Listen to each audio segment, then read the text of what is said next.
Queste sono le classiche partite da bicchiere mezzo pieno e bicchiere mezzo vuoto.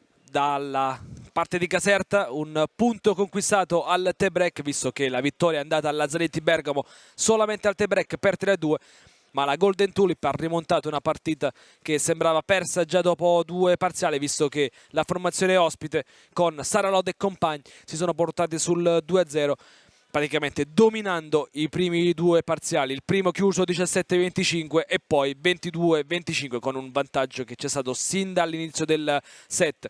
Poi qualcosa è cambiato nella formazione rosanero, che ha rimontato nel terzo set con una maratona impressionante di oltre mezz'ora. Si è chiusa con ai vantaggi, sì, ma non ai vantaggi semplici, perché si è arrivati 35-33 con Cruz che ha chiuso con un mani e fuori, e lì è venuto fuori anche l'orgoglio della formazione rosanile di patron Nicola Turco, quando è venuta fuori il carattere, la grinta e perché no anche gli attributi delle ragazze di coach Beppe Cuccarini.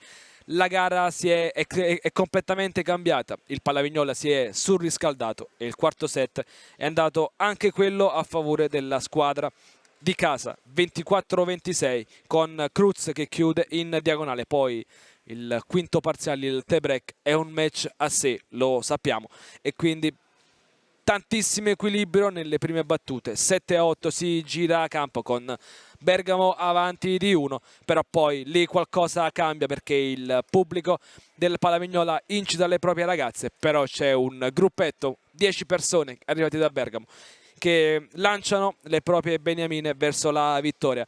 Mitchen trova il sorpasso, poi da lì in poi non c'è più storia. 14-11, basta solamente un punto per vincere il match.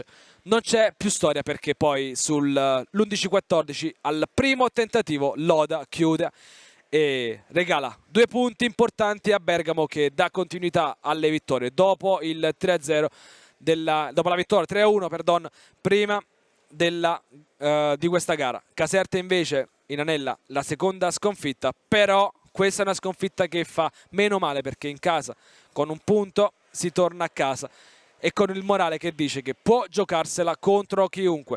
Alla Pallavignola finisce quindi 3-2 per le ospiti, ma a vincere sono state le due tifoserie grandissime, esemplari, e un grande esempio per la pallavolo.